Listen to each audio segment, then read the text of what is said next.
March 10th, 2024. Fourth Sunday of Lent. Scrutiny, Year A readings. A reading from the first book of Samuel. The Lord said to Samuel, "Fill your horn with oil and be on your way. I am sending you to Jesse of Bethlehem, for I have chosen my king from among his sons." As Jesse and his sons came to the sacrifice, Samuel looked at Eliab and thought, "Surely the Lord's anointed is here before him."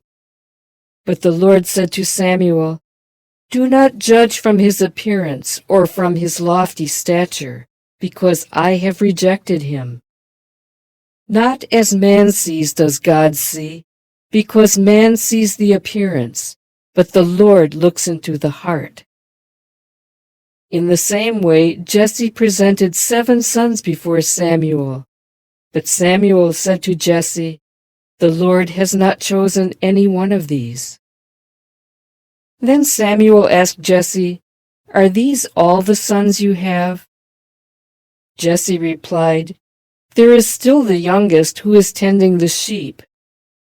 Samuel said to Jesse, "Send for him. We will not begin the sacrificial banquet until he arrives here." Jesse sent and had the young man brought to them. He was ruddy, a youth handsome to behold and making a splendid appearance. The Lord said, "There, anoint him, for this is the one." Then Samuel, with the horn of oil in hand, anointed David in the presence of his brothers. And from that day on, the Spirit of the Lord rushed upon David.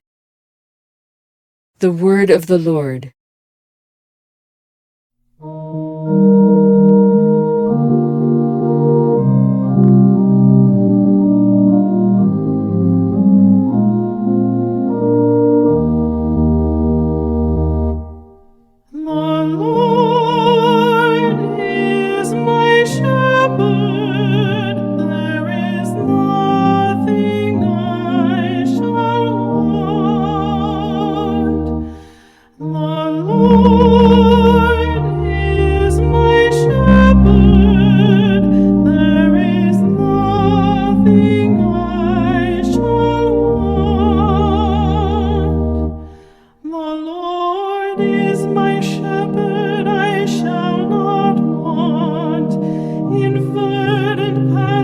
He gives me repose. Beside restful waters he leads me. He refreshes my soul. The Lord is my shepherd. There is nothing I shall want. He guides me in right paths for his name's sake.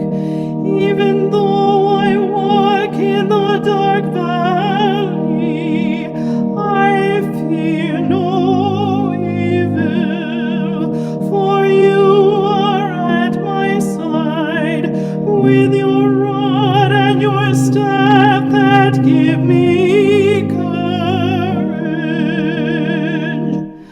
The Lord is my shepherd, there is nothing I shall want. You spread the table before me in the sight of my foes. You anoint my head with oil, my cup overflowed. The Lord is my shepherd, there is nothing I shall want. Only goodness and kindness follow me all the days of my life, I shall dwell in the house of the Lord for years to come. The Lord is my shepherd, there is nothing I shall want.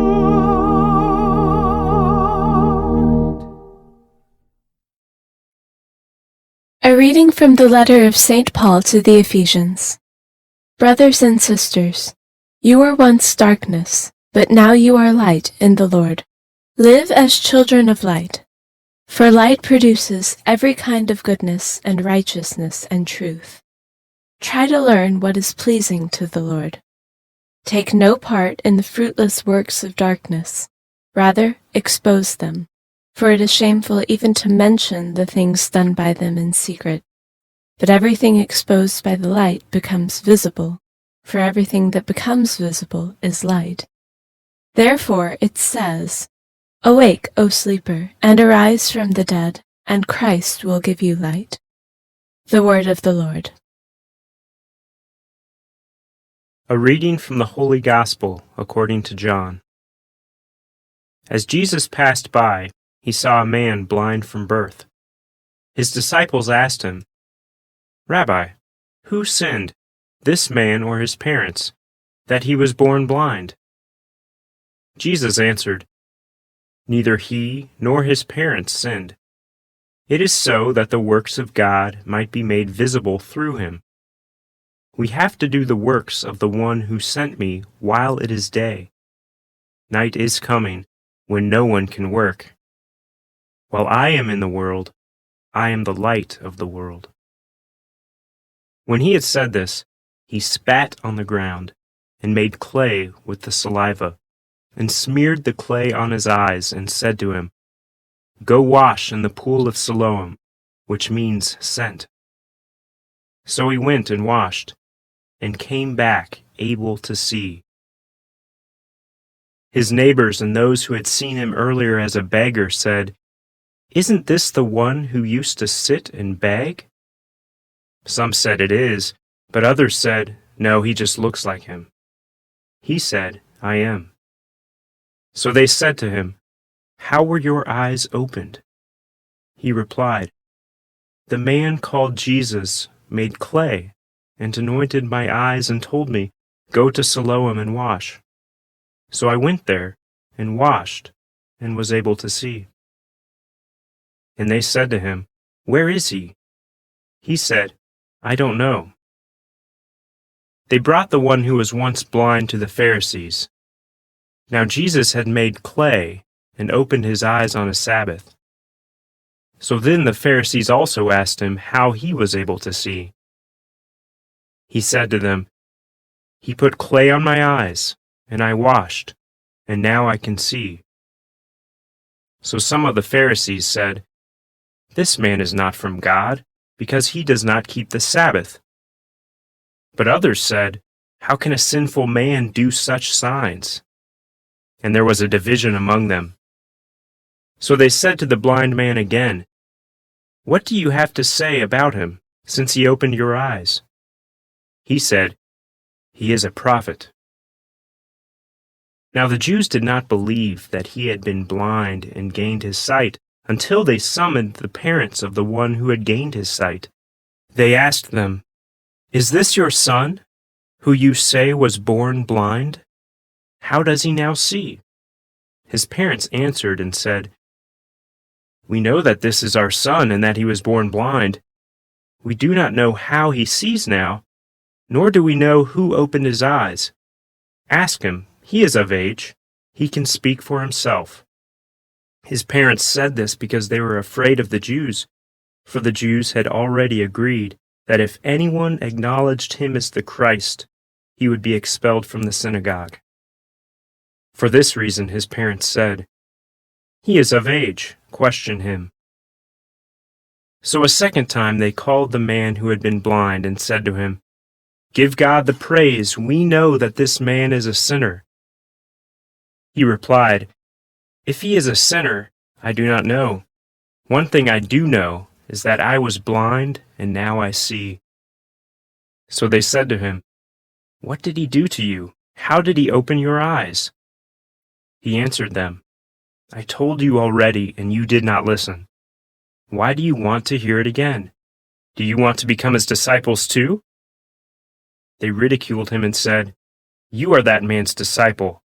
We are disciples of Moses. We know that God spoke to Moses, but we do not know where this one is from." The man answered and said to them, "This is what is so amazing, that you do not know where he is from, yet he opened my eyes. We know that God does not listen to sinners, but if one is devout and does his will, he listens to him. It is unheard of that anyone ever opened the eyes of a person born blind. If this man were not from God, he would not be able to do anything." They answered and said to him, "You were born totally in sin, and are you trying to teach us?" Then they threw him out. When Jesus heard that they had thrown him out, he found him and said, "Do you believe in the Son of Man?" He answered and said, "Who is he, sir, that I may believe in him?" Jesus said to him, "You have seen him. The one speaking with you is he." He said, "I do believe, Lord," and he worshipped him. Then Jesus said, "I came into this world for judgment, so that those who do not see might see, and those who do see might become blind." Some of the Pharisees who were with him heard this and said to him, "Surely we are not also blind, are we?" Jesus said to them, "If you were blind, you would have no sin. But now you are saying, 'We see,' so your sin remains." The Gospel of the Lord.